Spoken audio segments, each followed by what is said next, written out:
adjusting the mic, making sure that we got everything going here. Whoa, that's a bit loud. So sorry about that. There we go. Hey, welcome back to Spinfoil TV. I'm your host, Hako, also known as Artist Poet on PlayStation Network and Microsoft Network.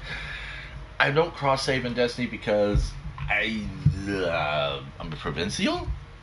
Maybe? I don't know. No, I have an account in the Microsoft Network specifically for Minecraft. And I found out that since the only people I play Minecraft with are on PlayStation 4, just by, happenstance, I don't really use it. So, you can find me there, whatever, doesn't matter. But if you want to play games with me, I'm on PlayStation 4. Artist Poet, spelled just like it sounds, ARTISTPOET, no caps, all one word, doesn't matter. Iron Banner is back, yay. Guardian Games is gone, boo. No, actually, yay again.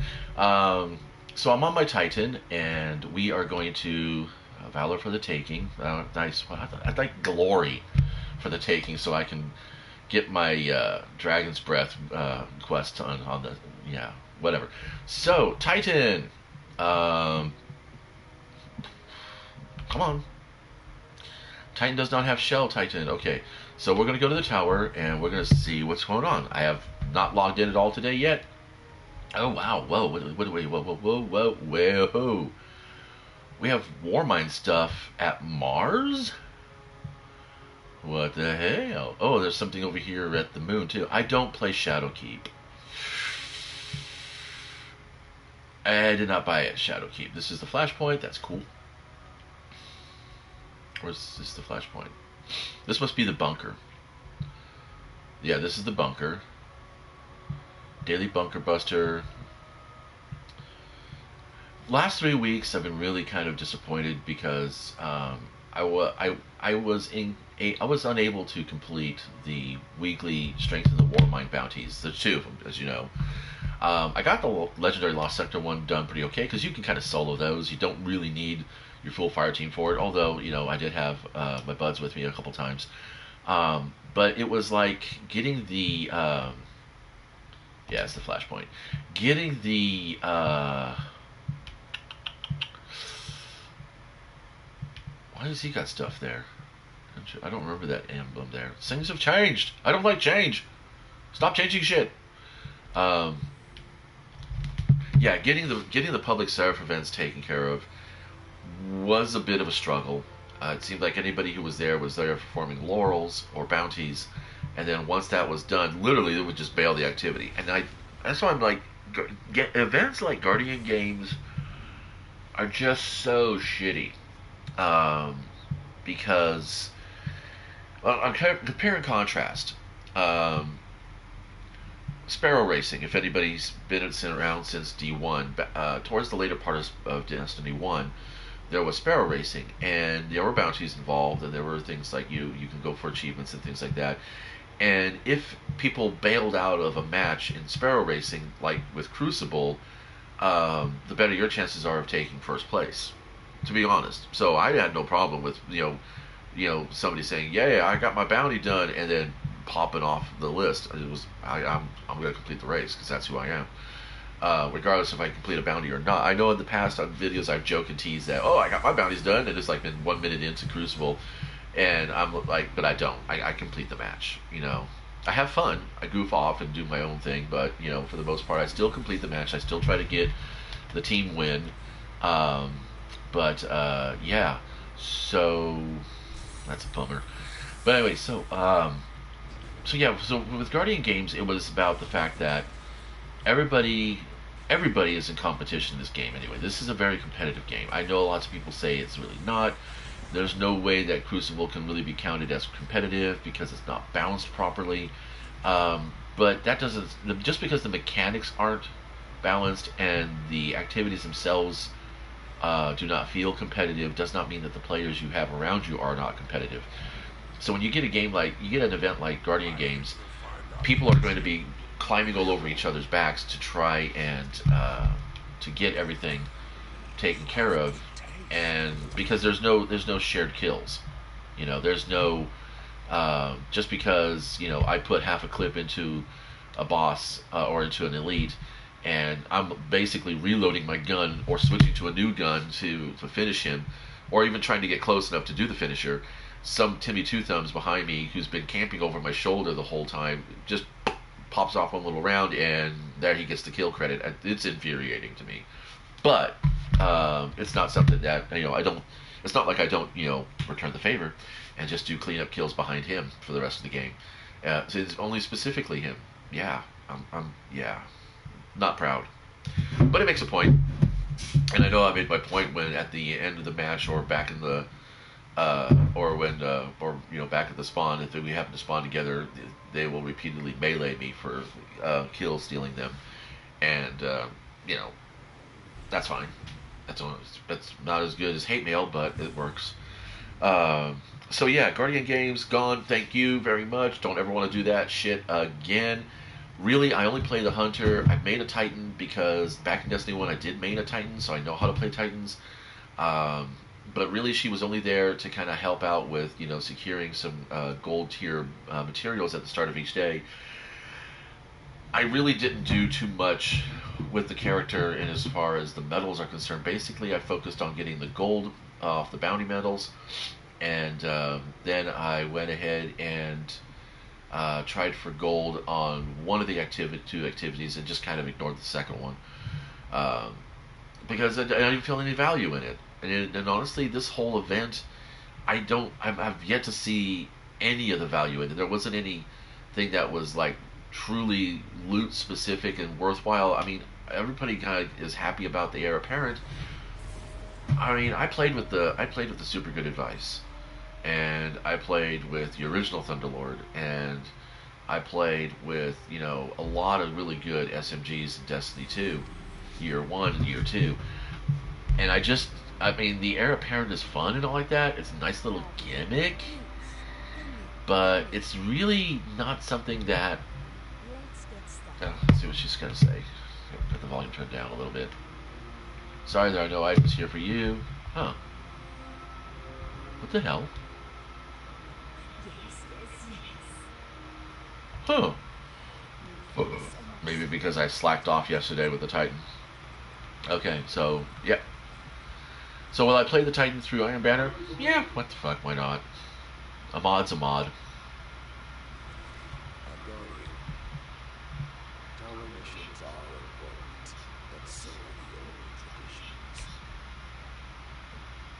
Okay.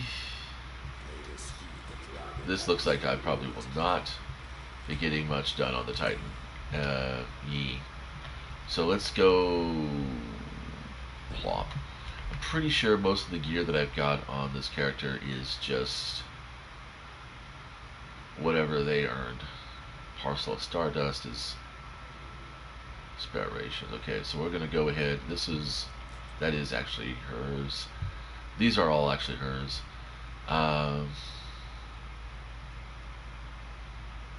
Negative space. Really want to get a new negative space. So we're done here. We're done here, done here, done here. And I think that's all there is to it.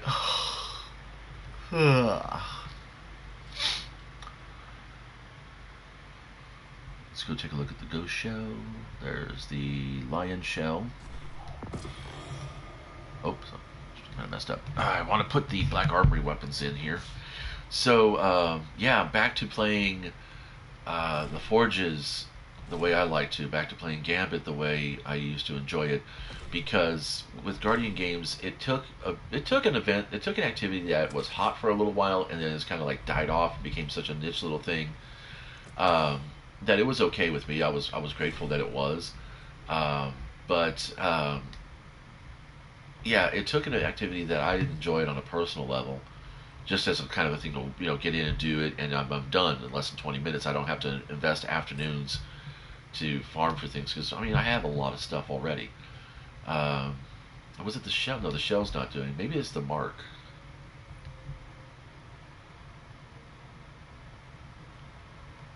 Maybe it was the mark that was supposed to change. Let's see what the ornament looks like now. Yep, there it is. It's a gold mark. Groovy. Don't care. That's all. That's the culmination of our efforts for the last 3 weeks. I don't know. I think Guardian Games is a good example of how easily the populus maximus can be distracted by the circus maximus.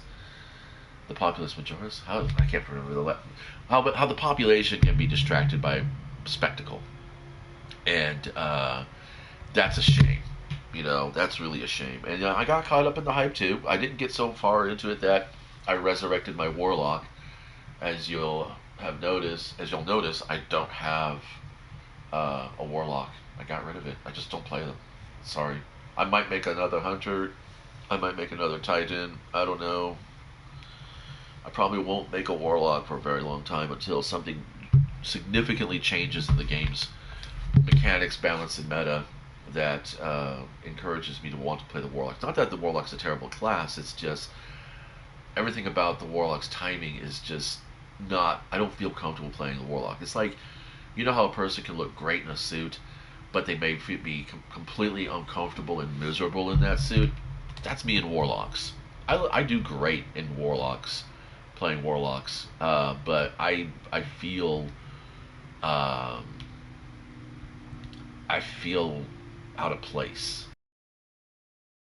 Not a character. It's kind of like if you would say if you looked at the character classes like characters in a play or in a movie or TV show, whatever. And say for instance you're an actor that likes to focus on playing the soft, strong type, soft-spoken, strong type, and you're given a comedic role where you have to be this loud, bouncy, boisterous person, and you try it out and you have fun for a while with the role, but then people start offering you more roles like that, and you want to get back to playing, the strong, silent types, but they just keep casting you in loud, bouncy roles, and you're miserable with it. Or like Bob Ross's afro, he had the afro because it was efficient, it was easy to manage, but then it became part of his branding, and he got stuck with it for the rest of his career, which is basically the rest of his life. Think about that. Waking up every morning and knowing that the fro's growing out, so I gotta get another one. Ah. I mean, yeah, be careful of the choices you make and how you identify yourself, and don't be afraid to change. And don't be afraid to say, no, that's not me anymore. I don't really want to do that. Because while you might disappoint a certain population, you don't want to disappoint you. Okay? Because like Guardian Games, like any game, like any event that comes in and out of our lives, it's not the destination and it's not the journey. It's the company you keep, and that company starts with you. Okay? You really have to, and I'm not saying you have to like run around saying who's number one and gets everything done. This guy, you don't have to be that kind of person. I'm not saying that's the attitude that I'm promoting here. I'm saying be comfortable with who you are, with what your likes and dislikes are. Be aware that you make mistakes, you will fail, and those are perspectives that you can then take into the next attempt or the next activity and say, okay, I did this wrong, let's try not to do this again. And it's not the whole oops, I goofed again kind of mentality. You just brush it off. No, take it to heart, but just be comfortable, be accepting of it. It's kind of like a lot of things in our modern world. There's a lot of things in our modern world that a lot of us are looking and scratching our heads going, why are we still doing this? Why is this still a thing? Why does this even have to happen? Because we're supposed to be beyond that sensibility. But you can be okay that it's there, but you can be not appreciative of it. You can say that it's kind of, here we go. Here's a good example. It's like the wolf sheep shepherd dynamic. This is something a mentor told me one time. The wolf doesn't think that it's bad or evil when it goes and hunts the sheep to feed its pack. The sheep are fearful of the wolf, and they realize that the safety of the shepherd will protect them. And the shepherd thinks that the wolf is bad because the wolf is. So you got two people thinking the wolf is bad, and the wolf itself is like, but I'm doing this to help survive in the wilderness. We have predators too. We get hunted also. So be aware of who you are. Be accepting of who you are. Identify the parts of you that you would like to change. Make those changes. Make those efforts. But remember that the company you keep starts with you. So when you're playing something like Guardian Games, or you're doing an event or an activity that in a game where you're like, I don't really like this. This is a grind. If it is a grind, get out. Don't do it. Doesn't matter what the loot is. Doesn't matter what the reward is, because every time you hold that item, in your hand, you're going to be thinking about the fact that you ground for that item, that you spent hours or repetitions trying to get this one perfect result. And is it repeatable? Scientifically speaking, yeah, it should be repeatable. But you're going to go back through and grind again. That's not how I want to play games. I don't play games that way. I know lots of people do. I don't. So an event like Guardian Games was unbalanced in that it was way too specific and grindy with its bounties. Yeah, bounties are kind of a staple. See, look at now it's all gone. For my hunter, it's like not there, and I'm happy for it. What they should have done was that instead of saying, as a hunter, way of the trapper, do this to this many enemies. Instead of doing stuff like that, they could have just had it basic like Iron Banner bounties. Get melee kills, capture zones, blah blah blah blah blah. And that way people wouldn't have been like, pigeon-toed into playing a class they don't have the timing for, because that's what it is. Guardian Games forced me into subclasses with my characters that I don't appreciate. I don't find the value in my playstyle using, and I wanted to make sure that I was playing something that was actually going to be, fun and enjoyable. I'm going to go pick up these IBs. It's time to fight. Let's do this fight. You are worthy of this. And I have a few buddies of mine who like all the time says, man, do the raid, you get this loot. Do the nightfall, you get this loot. Do this, you get this loot. And I'm like, okay, well, let's go 1v1. Let's go ahead and let's versus. If Bungie can give me my inventory, because this happens.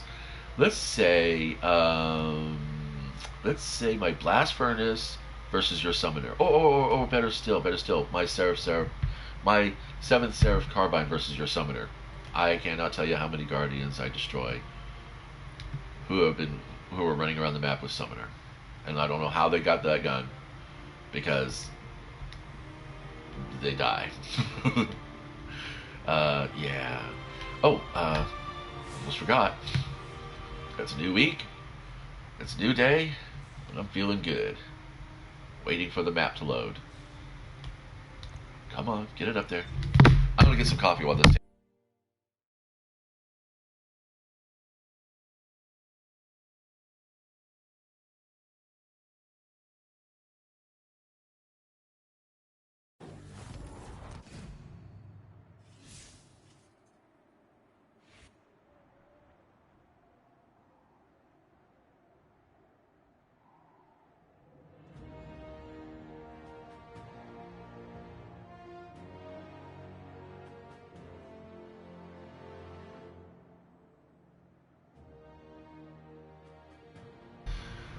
A long time ago, in a kitchen far, far away. Well, technically not that much farther away from where I currently live. But anyway, I used to make coffee, get up about 6 a.m. and start a full pot of coffee and leave it going for pretty much the whole morning and afternoon. And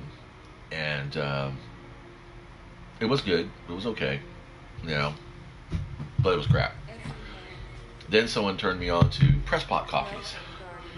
So you make your cup just as is. Just one cup at a time. And I was like, yeah, but the mess is all that kind of crap. So I would fluctuate back and forth. And sometimes I would make large amounts of coffee, but then I would chill it in the fridge and then drink it as a cold coffee, which I got into iced coffee like hella crazy. We are doing hand cannons. So I'm trying to get a curated roll of the Kindled Orchid. I've got a really, really good all-comers build for the Orchid right now in my character, I think it is. I had a pretty decent roll on my Titan that I let her use to get through PvP. Let's see, that's the bad news. The Orchid is I don't have it here. Well, let's go get it. I'll show it to you guys. This is cool.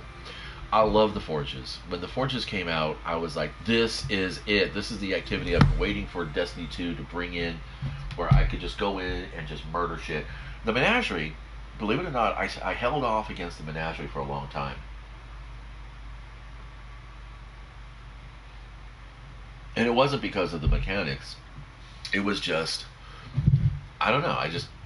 There wasn't really much in the Menagerie that I thought worked well with my playstyle. But, you know, I went back in. I did it because I wanted to complete the Tribute Hall, and because I wanted to complete the Tribute Hall, I was able to explore the Menagerie, and I like it. It's actually kind of fun. It's a siege style gameplay, as opposed to like a arena style gameplay or a defense style gameplay. So this is my favorite one right here. I don't like the sprint grip, but whatever. Yeah, that rangefinder threat detector is a really good role, but this one is the baby. This one has actually been pretty darn good. I got some steady rounds on it. It does have a reload masterwork on it, but which I have not explored. The extended barrel or the corkscrew rifling, but these guys right here, Outlaw and Rampage. I don't know that the Kindled. I think the Kindled could get explosive rounds. Let me double check.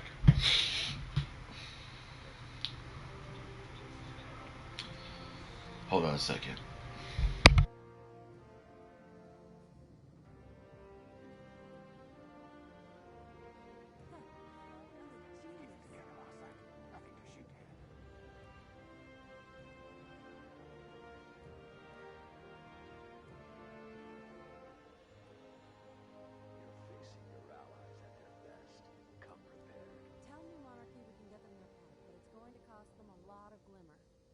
Sorry, you're currently being hosted by Dead Air Dave.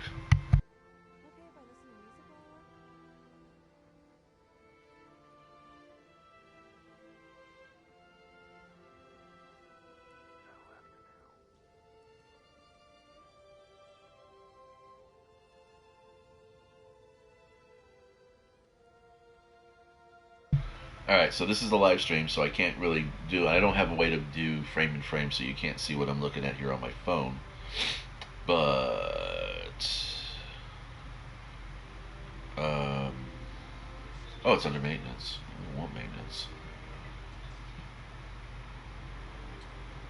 Yeah, it's under maintenance right now. LightGG is down to load new API data. Check back shortly. Okay. Boy, okay, fine. Let's go to the collectibles. Yeah, it's still there. Okay. So anyway, LightGG is this fantastic little website that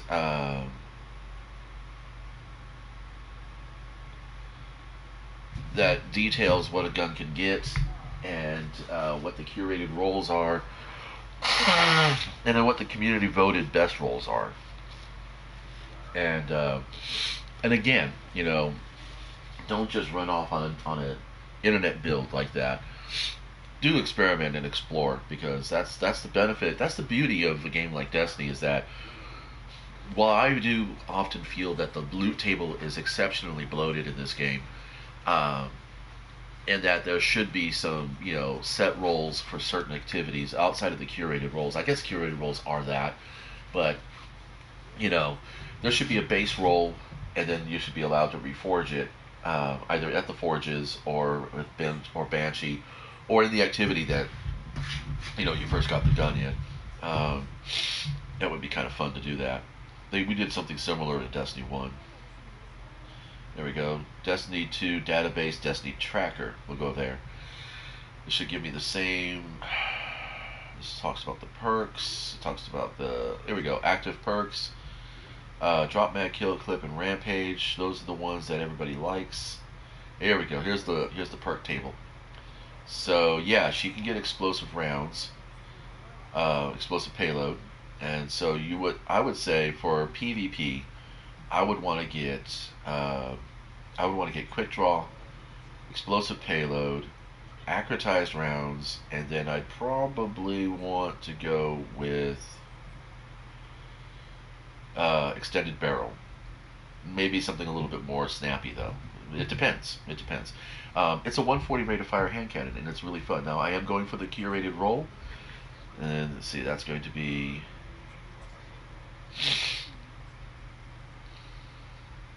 Where is it? There we go. The curated roll is the one that's got. It's going to have drop mag, it's going to have kill clip, and it's going to have rampage. And while those are really, really good, it's also have corkscrew rifling.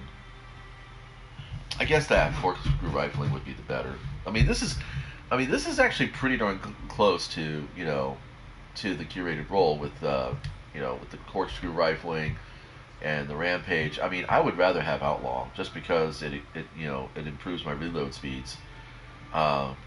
Appended mag is also good because you can go up to 2 more rounds, and believe it or not, in a firefight, that's a lot.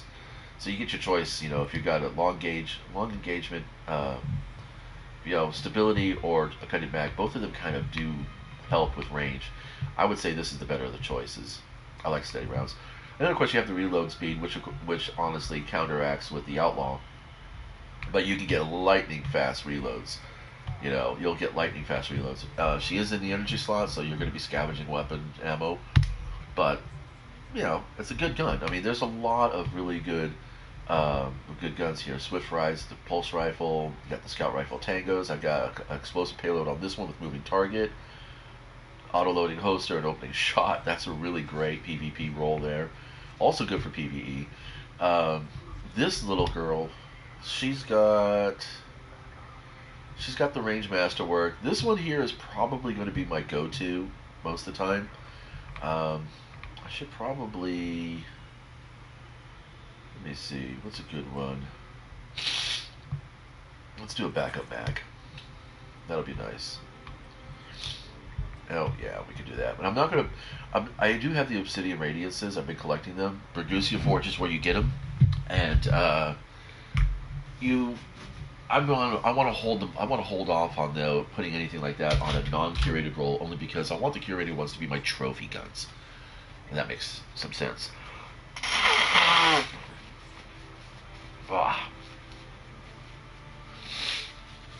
So allergy season, hurrah! Rained in my neighborhood last night, so happier that way. All right, so off we go. Let's take a look. What we're going to focus on, we have fusion rifles, shotguns, and swords. Let's check my inventory. I should have a fusion rifle in here.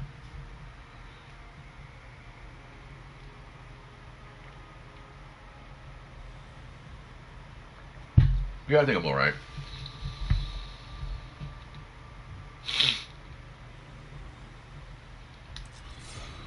Actually, if we're going to do forges, let's put a forged sword on here. This doesn't really this. It's amazing that the Jotun, which is the Black Armory, one of the Black Armory exotics, doesn't have a slot for the obsidian. I would say that'd be something you'd want.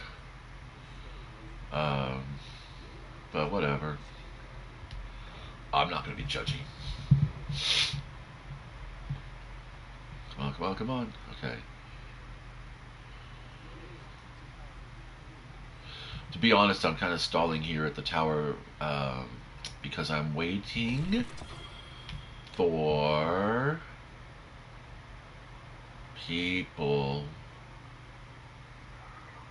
who might want to play Forges to show up. No. Actually, what's going to happen is that I'm going to probably jump in for a real quick Forge. We'll do that right now.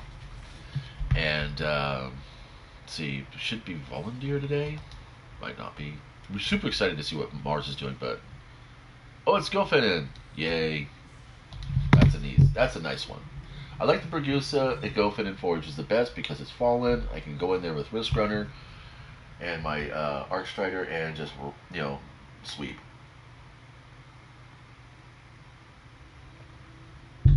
It's a good way to get the brain going. Limber up the thumbs and all that. The other reason why I like the Forges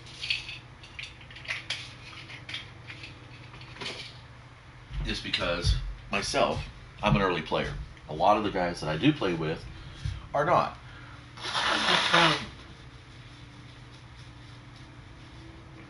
and some of the activities I do are match made. So if you can coordinate with two randos who are not on their microphones and get the forge completion, because believe it or not, it's not as easy as it makes sound. I mean, if you got a coordinated team that's experienced with the strategies, it works perfectly well. But if you don't have that benefit and you are stuck in a lobby, knowing how to coordinate with the other players so that it optimizes the game experience is a skill set of its own. You know, a lot of people that I've run across, gotten into conversations with, they come off like, if you're not on my fire team, you're just a high functioning NPC. And that's the way they treat them. And that's not workable. That in itself does not benefit anybody.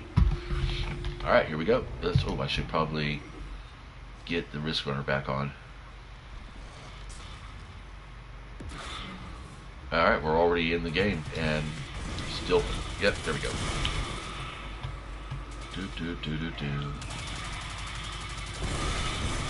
Oh, man.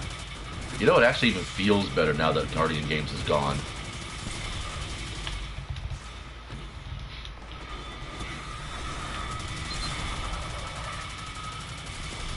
That's right. Who broke your elemental shield? That's right. Who did? I did. Oops. They do have some solar in here. Alright, get some balls going here. Start throwing those balls in their face. Think about it, my friend.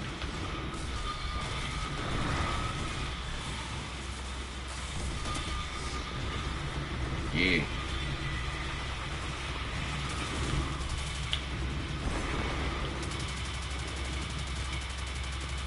If you've got a risk runner, do yourself and everybody you play with a big favor and get the catalyst done.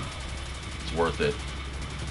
A lot of weapon catalysts don't really, in my opinion, do much to tweak the gun's innate abilities or value. But for things like the risk runner, though, yeah, totally, I would say it was completely worth it. Don't shut out. What I like about the Forge is that it's not about anything else but just this. You get the timing, you get the rhythm, and now, because I've talked so much about how I cannot get the timing of the Warlock, it's not that the Warlock class is unplayable for me, it's that I don't want to get behind the wheel of a character class like that and underperform, and not be somebody who can actually do the best with the Warlock. It's kind of like, you know, you don't hand a novice chef, you know, porterhouse steaks and seeds as, you know, what is it, seeds of paradise, and expect to have, you know, a gourmet meal, or better still, it's like, you know, handing a novice artist, $300, you know, paintbrushes and $80 paints and pigments, and you know, expect them to be capable of producing masterworks. Now, a master artist can have Dollar Tree brushes and craft paints and still produce something very interesting and amazing and fun. In fact, some buddies of mine in the art community, we got together one weekend and we did a challenge. I did a very puerile, juvenile painting, and none of us we didn't sign it. Okay, we wanted to make sure that we didn't sign it. The challenge was do really, really great works with really, really cheap materials, and do really, really bad works with really, really expensive materials, and then get people's opinions. And it was a fun collab. It was. We even did one or two little, they were small pieces too, by the way. There wasn't like large pieces. We weren't going to like dump, you know, hundreds of thousands. We're going to dump thousands of dollars into this little experiment. We kept the price point as low as possible and manageable. I mean, fuck, we're self-employed artists, okay? But in the end, the higher quality materials only matter to those people who can see the quality of the materials. For those individuals in the audience that were not aware of the differences between, fine ground oils versus, craft oils, they really didn't notice it. All they saw was the quality of the composition. And this was a fantastic little experiment, and it's something that I think that if you do have the benefit of being in a collection of in a little studio of artists that work together on a regular basis, it might be fun to experiment. And I would say even even towards YouTube creators, it would be kind of fun to see about how about instead of using your $1,000 setups, go back to what I'm doing. Just a Turtle Beach table mic and PlayStation live streaming through YouTube. Is their content worth enough to warrant the invested prices, or do you think maybe your channel is what it is because of the quality of the videos you've done? And who's to say? I mean, I've seen some content that was very obviously created on a cell phone, but yet was engaging enough and interesting enough that I actually subbed those guys. They only have about maybe a couple hundred subscribers, but I'm like, yeah, you guys are putting in an effort, and this is informative, and 80% of the time I'm on YouTube, I'm not really watching stuff unless it's like a how-to vid. What I'm doing is I'm listening to it because it's good. It's good to have in the background sometimes. I died! First down! It's only at the boss, of course. That's okay. We can do this. This guy's toast. He just doesn't know it yet. Come on, pay attention to me. There we go. Believe it or not, this boss has a really recognizable pattern, as long as the team that you're playing with knows that pattern as well, because he does have permutations. After he teleports from here, it's more likely that he's going to go to my right at roughly about 4 o'clock of my current relative position. See what I'm saying? There you go, 4 o'clock. And it's like, I love the forges because they're like the old D1 raids. Solid, stable, predictable, and just a good workout. It's kind of like I mentioned on YouTuber's video this morning. The forges are a way for me to loosen up. I mean, I chatted my ass off the whole time during this, and totally was able to get shit done, and have a good time, have fun with the forge. The other thing I like about the forges is that it immediately loads you right in. You can literally binge this and just, I mean, there are meta weapons you want to bring in here. I always recommend, like you said, I mean, I don't think I did any of my abilities except for the one Blade Barrage. But yeah, you can run the whole thing with Wrist Runner. It's that easy. It really is. But it's a good workout, and it's a good way to get you, set up for target awareness and map positioning and all that fun stuff. Because that's what's next. Ooh, that's actually not bad. That's close to what... That's kind of close to what I want. I'm going for a collector set. My son runs a Warlock, and he drops Goliaths on the enemy teams in Gambit. Gambit's another activity that I really enjoy. And it's kind of like, okay, here's a good example. When I was growing up, I heard about Comic-Con, okay, San Diego Comic-Con. And I don't want to sound like one of those old dogs, but yeah, I first heard that was being held at at first it was held at a hotel basement, basically. That a little film was promoted there that would later become the bane of all fanboys when a Disney corporation took it over. It's called Star Wars, if you remember. And for a while, I've heard about it back and forth about the same kind of frequency as I heard about Gen Con for tabletop RPG games, which I am a fan of as well. So I kind of always wanted to have to go, but it wasn't until after many, many years I'm at a comic book store and I'm playing a Magic the Gathering tournament and kicking ass, of course. Not to be a total braggart, but yeah, I was awesome in that tournament because I played a deck that was totally anti-meta. You know, I knew what the meta was. I knew what the Power Five decks were at the time, and I built a deck that completely circumvented all of their strategies and won on its own. Basically, I treated them like high-level, high-functioning NPCs. So, not proud, but totally cool. Anyway, so we're talking during the just before the finals, and the guy behind the counters is talking with my wife and I, and he mentions he's going to San Diego Comic Con, and we're like, oh, I said I had heard of that. So he and I start geeking out, and my wife keeps getting interested, and she's like, yeah, that's the one that's held in San Diego that people come in from all over the nation to go to, and he says, yeah, well, it's international. And we're like, fuck this, let's go do this. And he was like, it's going to be really hard to get tickets. You have to like go through all these hoops and stuff. And we're like, fuck it, we're going to do it. And we did it. So getting into Comic-Con then was really, really great. And then something happened to Comic-Con. After about a half a dozen years or so of going, Twilight showed up at Comic-Con.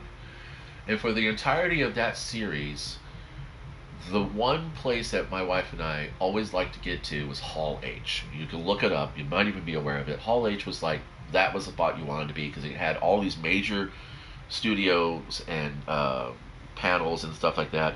Lots of fun. But it was not hard to get into. There was a line. There's always been a line.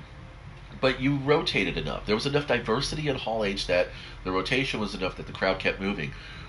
When Twilight happened, that's when people started camping out overnight. And because about 100 or so people camped out overnight, the next time 200, then 300, and then it just ballooned.